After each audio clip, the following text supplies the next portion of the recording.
పుస్తక పరిచయం దాన్ని కూడా తగ్గించి కేవలం పుస్తకం మీద ఒక మాట చెప్పి ముగిద్దాం.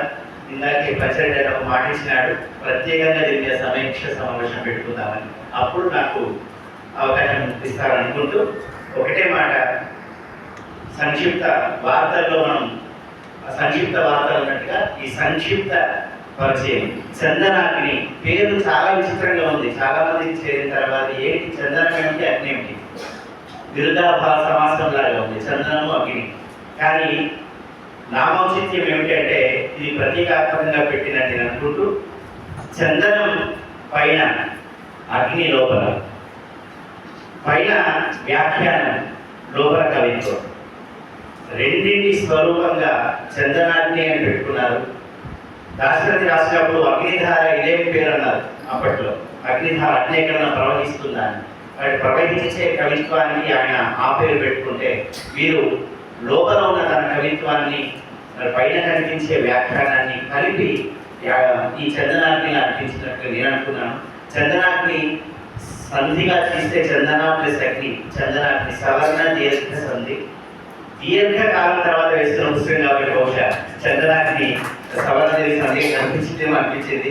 వారికి ఇంకా చాలా చాలా ఇందులో ఉన్న విషయాలన్నింటినీ కొన్నింటిని పెద్దలు సూచించినారు. కాబట్టి నేను ఒకటి మాత్రం ఈ పుస్తకం నుంచి చెప్పదలుచుకున్నది, ఒకవేళ అవకాశం ఇస్తే ఇక్కడ ప్రతిష్ట చేయాల్సింది ఏమిటంటే, వారిని ఇప్పటిదాకా సభా సామ్రాట్, వ్యాఖ్యాన సామ్రాట్, అట్లా వ్యాఖ్యానం మీద ఆయన బిరుదులు ఉన్నాయి. కానీ ఈ పుస్తకం తర్వాత కవి సామ్రాట్ కావాలని, కవిత్వ సామ్రాట్ కావాలని, దానికి కావలసిన సరకంతా ఈ పుస్తకంలో ఉంది. కవిగా గొప్ప గౌరవాన్ని సాధించుకోగలిగినటువంటి ఈ పుస్తకంలో అన్ని రకాల అంశాలు ఉన్నాయి.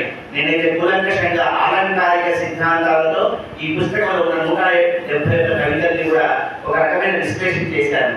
ధ్వని, రసధ్వని, వక్రోక్తి, ఔచిత్యం, వ్యంగ్యం, అన్నిటికంటే మించిన చమత్కారం వీరి ప్రధానంగా కనిపించడం. అలాగే ఆధునిక కవిత కులమానాలైన భావచిత్రం, ఇమాజినేషన్, ప్రతీకాత్మక, మెటఫర్ కానీ, ఆలంకారిక ప్రయోగం కానీ, గొప్ప భావుకత కానీ, వీటన్నింటినీ ప్రతిదానికి ఉదాహరణ నేను రాసి పెట్టుకున్నాను. కానీ వీటన్నింటినీ సమాహారంగా ఈ చందనాగ్ని పుస్తకం సంపూర్ణంగా ఒక కవితా విందును అందించడానికి మనకు సంసిద్ధంగా ఉంది. మీ చేతులకి త్వరలోనే పుస్తకాలు వస్తాయి కాబట్టి చదువుకుంటారు. మరి ఎప్పుడైనా అవకాశం వచ్చినప్పుడు మనం ఈ పుస్తకం గురించి కూలంకషంగా మాట్లాడుకుందాం. కానీ చివరిలో ఒక మాట ఏమిటంటే, కావ్యాత్మ అని ఆలంకారికులు చెప్తారు. కావ్యాత్మ వక్రోక్తి, కావ్యాత్మ ధ్వని, కావ్యాత్మ రసం అని ఇవన్నీ చెప్పినటువంటి వరుసలోనే ఉత్తమ కావ్యం ఏదనిపించుకుంటుందంటే ఏదో ఒక కవితా సిద్ధాంతం ఆ పుస్తకంలో ఉండాలి. చందనరావు గారి ఈ చందనాగ్నిలో ఉన్నటువంటి కవితా సిద్ధాంతం, లేకపోతే కావ్యాత్మ అనుకుంటే చమత్కారం, 70% చమత్కారం ఉంది, 30% ఇతరత్ర అంశాలు ఉన్నాయి. వారు సీరియస్గా కవిత మొదలుపెట్టిన ఖచ్చితంగా చమత్కారంతో ముగించడమో మధ్యలో వేయడమో చేయడం అది సహజ లక్షణం.